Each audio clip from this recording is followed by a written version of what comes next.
Adelante, Joaquín.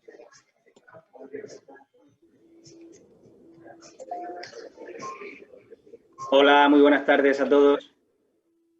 Bueno, bienvenidos a este nuevo bloque de ponencias y vamos a empezar con las preguntas que tenemos para todos los ponentes. Lo primero que quería decir, bueno, es que enhorabuena a todos por las presentaciones que nos habéis hecho en temas que son de mucha actualidad y creo que es muy necesario debatirlos. Y no quería dejar pasar tampoco la ocasión de darle enhorabuena a todo el equipo que ha hecho posible que al final esta conferencia se celebre, ya en formato online, pero bueno, aquí estamos reunidos. Voy a hacer una pregunta o una pregunta combinada de todas las que tenemos en el chat, de todos los ponentes. Voy a intentar hacer una o dos combinadas y bueno, sabéis que tenemos unos 25 minutos más o menos para responder, por lo que voy a pediros que más o menos seáis concisos en la respuesta. Voy a empezar en orden por Enrico, si te parece bien, Enrico. Bueno, lo primero de todo, me alegro mucho que hayas enviado esta ponencia porque es particularmente interesante para un clima como España, donde tenemos mucha variación entre zonas, por lo cual me parece que es importante mandar un mensaje claro de que no se puede hacer lo mismo en todos los climas. Por lo cual, bueno, pues enhorabuena. La primera de las preguntas está enfocada al tema de la demanda sensible. No sé si tú tienes experiencia en el tema de... Hay veces que cuando intentas reducir la demanda sensible, aumenta la demanda latente, puesto que no se produce el efecto de condensación que tiene el sistema de climatización. Y eso, ¿cómo lo conjugáis, ¿no?, con el hecho de la necesidad que tenéis de deshumidificación? Y si me permites, te hago la segunda enlazada, que es qué estrategias estáis utilizando para esa deshumidificación descentralizada, qué tipo de aparatos son en concreto.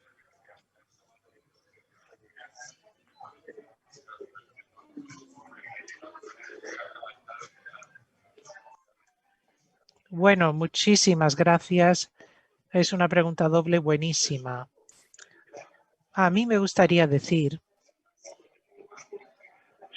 que en Passive House lo que queremos tener un sistema mecánico que nos ofrezca buenas soluciones. Y además es muy importante tener en cuenta que tenemos más aislamiento cuando tenemos una demanda sensible. Y entonces es muy importante recordar que la temperatura sensible es un factor importante a tener en cuenta.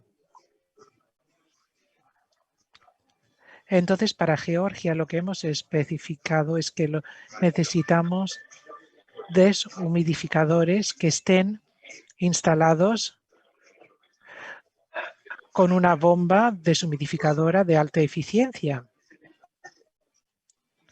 y que aproveche el sistema de ventilación de Passive House, con lo cual se ocupa del enfriamiento sensible y también parte de la latente. Y entonces también este sistema es el encargado de la mayor parte de deshumidificación latente, pero los ingenieros mecánicos tienen que estar pendientes de este tema y darse cuenta, y no sé si con ello he respondido a su pregunta. Les recuerdo que el sonido no me ha llegado muy claro. Gracias. Sí, creo que sí. Lo único era preguntarte si en algunos casos utilizáis deshumidificadores portátiles. ¿En algún proyecto hayáis llegado a utilizar?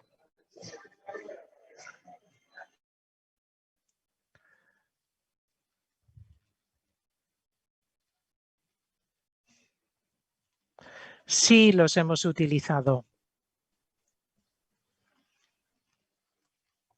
Y son efectivos. pero preferimos tener una solución especialmente diseñada y no tener que depender de equipamiento portátil, porque muchas veces son complejos de funcionar, es difícil a veces conocer su uso y su mantenimiento. Y entonces, desde un punto de vista de diseño de un edificio, me parece que es mejor no utilizarlos. Vale, muchas gracias, Enrico. Vale, pues si quieres, Rafael, hay varias cuestiones que se han planteado. Te voy a hacer un poco la primera, que sería cómo habéis medido las demandas de energía, o mejor dicho, los consumos de energía, si los habéis dividido por circuito, al ser una aerotermia, está produciendo ACS y climatización a la vez, ¿cómo lo habéis conseguido dividir? Hola a todos. Bueno, en primer lugar, agradecer a Pep la organización de esta conferencia, que es bastante complicada. Y respecto a la pregunta, sí que hemos analizado con sensores individuales por circuitos, y en la aerotermia sí que hemos discriminado con el sistema de clima las horas de funcionamiento de la máquina en frío y en calor y ACS, y para ir discriminar con el porcentaje de horas respecto del consumo total del circuito que estaba acumulado. Vale, muchas gracias.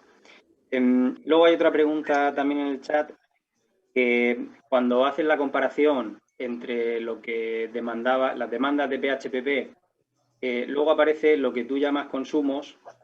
Entiendo que habéis utilizado un factor de paso, es decir, que habéis asignado un valor de eficiencia en concreto a los equipos que utilizáis, a la bomba de calor en ese caso, para poder comparar consumo y demanda. Sí, sí, hemos hecho el factor de paso con las equivalencias y hemos sacado los consumos reales de la máquina. Y lo que sí que nos gustaría resaltar es que lo que queríamos hacer con esta monitorización es compartir con todos, ver que en clima mediterráneo funciona el sistema Passive House, y además que tenemos márgenes y que sea, vamos, ejemplo para compañeros que tengan dudas, clientes. Desde luego, te doy la enhorabuena por la monitorización, que me parece además fundamental, y como dices, más aún en clima cálido, donde todavía hay algunos escépticos. Precisamente hablando de clima cálido, tenía una pregunta que me ha surgido a raíz de lo que has comentado, tanto de las ausencias vacacionales como de el hecho de que la demanda de refrigeración haya sido mayor que las previstas por PHPP, y es si estabais utilizando un sistema de refrigeración por ventanas, refrigeración nocturna por ventanas, y lo tenéis previsto en PHPP. Sí, en PHPP tuvimos en cuenta un porcentaje de refrescamiento nocturno, pero bueno, lo que tuvimos en cuenta fueron las demandas teóricas, la corrección con el ajuste de sensibilidad por el clima real que ha habido. Y yo creo que es muy importante que hagamos en los cálculos ajustes de sensibilidad y tengamos siempre en cuenta la previsión de incrementos de temperatura que va a haber, y podamos afinar los cálculos y podamos tener en cuenta las previsiones en los años que vienen. Y sí, realmente hemos tenido en cuenta la demanda de PHPP más los ajustes por temperatura más los ajustes de los consumos no producidos. Vale, muchas gracias. Como te decía, me parecía interesante lo que comentabas de los usuarios, digamos que están más concienciados. ¿Y qué feedback tienes tú de los usuarios con respecto al tema de los periodos vacacionales? Se entiende que la vivienda responde más lentamente. Sí, en época vacacional, no sé si me preguntas en concreto por el estudio que hicimos. Sí, como en el estudio se han visto que los puntos más alejados correspondían, según has dicho, a los periodos vacacionales. Ujú. ¿Qué diferencia había entre aquellos usuarios que estaban más familiarizados con el concepto passive y los de la otra vivienda que no estaban? Sí, bueno, en el estudio realmente esos puntos están siempre en confort porque el estudio que hicimos, que fue durante 9 días, aunque no estaba habitada, digamos, pero hicimos el estudio de cómo respondían las dos viviendas con una misma temperatura de consigna. O sea que la casa estaba en funcionamiento, pero desocupada. Y por eso pudimos, haciendo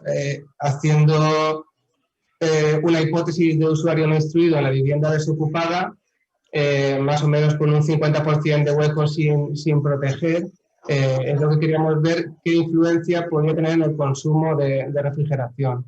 Y incluso con el aspecto de que no tienen ganancias térmicas por no estar ocupadas, el dato es bastante importante, de un 27%. O sea que si tenemos en cuenta usuarios nada instruidos, que pueden haber que se creen que los vidrios no los protegen, puede ser de diferencias mucho mayores. Por eso es importante que les expliquemos a los usuarios cómo tienen que usar la casa, que conozcan los conceptos y que no haya críticas improcedentes, porque hemos visto que el estándar funciona, el estándar y el programa y los cálculos están ajustados ya a imágenes y tenemos que hacer el esfuerzo de nuestros clientes poder dar herramientas de uso.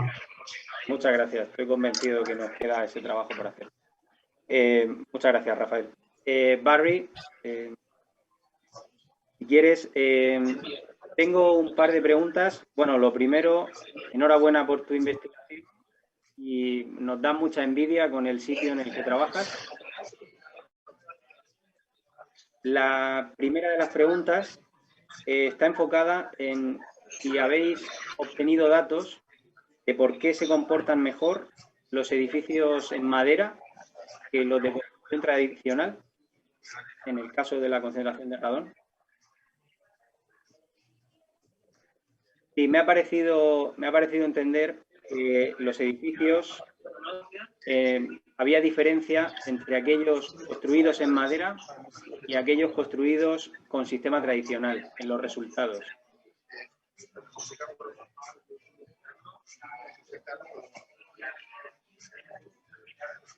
Sí, es correcto. Y apareció una diferencia en la investigación entre los de madera y materiales tradicionales y es muy difícil decir exactamente por qué. Uno de los motivos es en potencia que tiene que ver con la estanqueidad, hermeticidad y estilo de construcción del edificio. Y cuando estamos hablando de niveles bajísimos de radón, puede ser que haya radiación que se desprenda de los materiales de construcción, aunque es un nivel bajísimo. Y probablemente esto se vería más en un edificio de construcción tradicional que en uno de madera. Pero la verdad es que las diferencias eran mínimas y además el tamaño de la muestra es muy pequeño, con lo cual dudaría mucho en decir que es concluyente. Pero sí, en mi estudio de investigación han surgido estos resultados. Y luego, tras haber terminado mi investigación, la verdad que es un tema que me gustaría analizar mucho más de cerca y detalladamente. Muchas gracias, Barry. En relación con eso, en tu experiencia, ¿qué recomendación darías? ¿Mejorar la ventilación, por ejemplo, en sótanos o adoptar disposiciones constructivas para eliminar el paso del radón?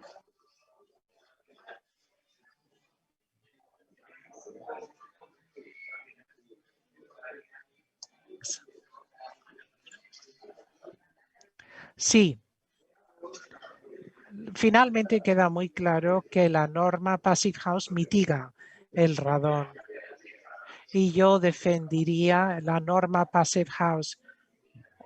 O si no se obtiene la certificación, que se aplicaran esos 5 principios, que yo creo que todo el mundo entiende que son principios inherentes a la norma Passive House, pero además de ello hay otras cosas que se pueden hacer, con la aplicación del sistema de ventilación mecánica.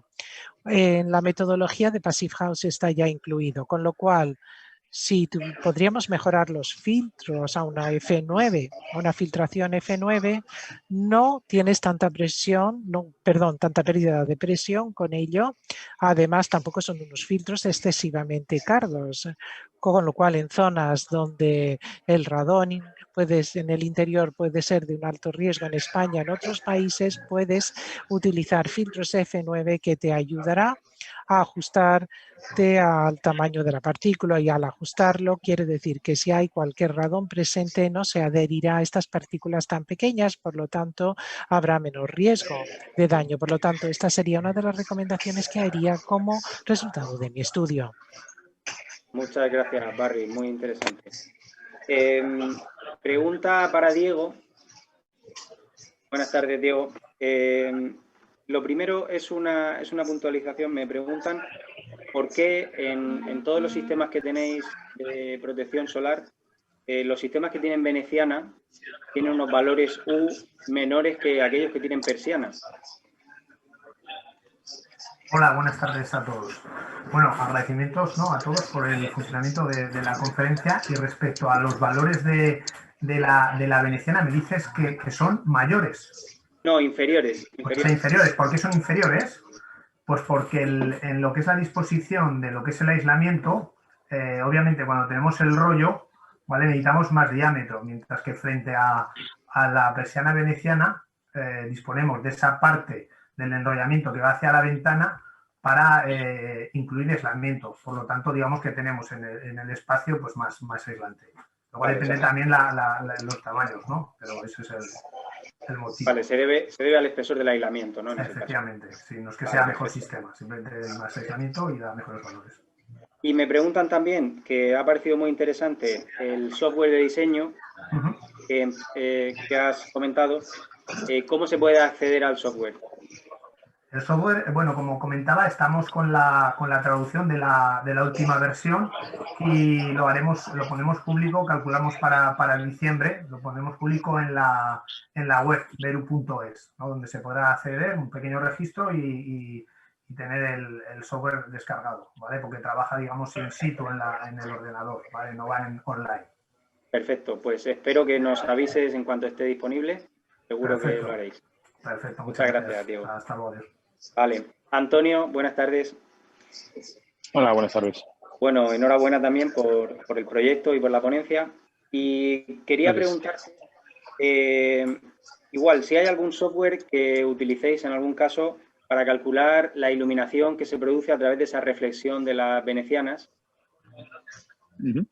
Sí, bueno, actualmente nosotros en el 2021 lanzamos, bueno, es un Excel donde estamos adaptando todo lo que es el código técnico al concepto de protección solar para darle al cliente, el arquitecto, en el proyecto tanto la luminosidad como el efecto de la radiación y factor K o los datos para que luego lo introduzcan en el Hulk, para que hagan un análisis de cálculo. Vale. Y otra curiosidad es cómo trabajáis cuando os encontráis con geometrías variables, con formas trapezoidales. ¿Qué sistema recomiendas tú de los que tenéis en Grieser? ¿Qué sistema recomendarías?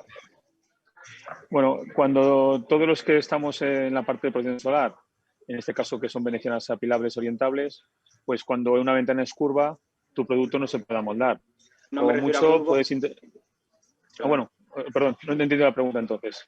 No, sí, son vidrios planos, pero quizá no son con formas totalmente rectangulares. Bueno, también tenemos sistemas de protección solar a nivel de toldo horizontal. No solo tenemos sistemas, en este caso como es una persiana o veneciana orientable o apilable, y también tenemos sistemas que nos adaptamos dependiendo del proyecto. Tenemos también sistemas de mallorquinas motorizadas. Habría que buscar qué diseño y qué tipología de proyecto pues, para dar una protección solar más adecuada. En este caso concreto de la ponencia está muy orientada a lo que es a la Metalonic Sinus, por el tema de grandes superficies de ventanas. Un apunte. Claro, nosotros, la veneciana orientable, una de las ventajas es que no hay capealzado. Como ha dicho Diego, al no haber capealzado, todo el sistema que se le puede dar de hermeticidad y de aislamiento a la envolvente opaca, pues es un beneficio. Realmente son productos que vamos independientemente a lo que es a la ventana. Vale, perfecto. Pues muchas gracias. A vosotros, gracias. Muy bien, y por último, Jordi, bueno, enhorabuena también por el proyecto, por haber participado, ¿no? Me preguntan en el chat, me parece que lo interesante es, habéis ido a instalaciones individuales. ¿Se ha planteado en algún momento del proyecto o se han comparado qué ocurriría con una instalación colectiva de aerotermia? ¿Qué implicaciones tendría eso, por ejemplo, para un tipo de edificio como este comunitario? Instalación colectiva de aerotermia para un uso de suministro en Passive House, también. Sí, correcto. Para el mismo edificio, si se hubiera planteado en algún caso hacer una instalación colectiva. Bueno, es una pregunta muy interesante. El problema está en que el comparativo lo hicimos con 2 pisos que precisamente habían quedado libres y usaban como piloto, y para hacer ese tipo de prueba entiendo que tendríamos que seguir trabajando con esos 2 pisos. Podríamos ver yo creo que hay que tener en consideración 2 cosas. Por un lado, es posible que no viéramos tanta diferencia de un piso a otro por el consumo de la batería de agua. Esto es una suposición, ¿eh? Pero por otro lado, también pienso que en una centralización hay una parte de pérdidas en el transporte bastante importantes que creo que penalizarían en ambos pisos al mismo tiempo. Entonces, lo interesante quizá no sería hacer esa prueba, como estamos diciendo, centralizada, sino hacer esa prueba y compararla con la misma que hemos hecho nosotros y ver cuál de todos los pisos es el que menos consume. Pero no lo hemos hecho y todo lo que diga ahora son conjeturas que estoy lanzando, así que la respuesta es que no lo tenemos. Bueno, era una pregunta, simplemente una curiosidad. Y otra pequeña cosa, veo que utilizáis el suelo refrescante. Entiendo que no se utiliza como radiante durante el invierno porque tenéis unas cargas menores. Bueno, es muy buena pregunta. Aquí el mérito es del estándar Passive House. Realmente con el estándar Passive House y con una buena recuperación de calor y la buena ventilación que nos da el recuperador de calor, prácticamente no hace falta poner el suelo radiante. El suelo lo llamamos refrescante porque donde actúa y donde es necesario es en verano y es por la climatología que tenemos en España. Esta misma instalación hubiera estado en el centro de Europa y posiblemente ni siquiera el suelo refrescante haría falta. Pero lo que queríamos transmitir un poco es que la particularidad de España, que también lo he comentado antes, lo ha dicho Rafa, es que al trasladar este estándar es muy bueno para el invierno, pero nos encontramos con que el verano requiere disipar algo lo que también conservamos en invierno, y en esa parte el pequeño aporte que nos da el suelo refrescante, que solo trabaja con nada, 18 grados como hemos visto, es tan poquito lo que hace falta y al mismo tiempo ese suelo refrescante es tan poquito lo que consume que consigamos quedarnos con el objetivo del estándar Passive House, que es prácticamente consumo nulo. Perfecto. Bueno, pues muchas gracias, Jordi. Muchas gracias de nuevo a todos los ponentes. Estamos un pelín fuera de tiempo, con lo cual vamos a hacer 5 minutos de pausa y a las 6 estamos de vuelta con el siguiente bloque de ponencia. Muchas gracias. Gracias. No.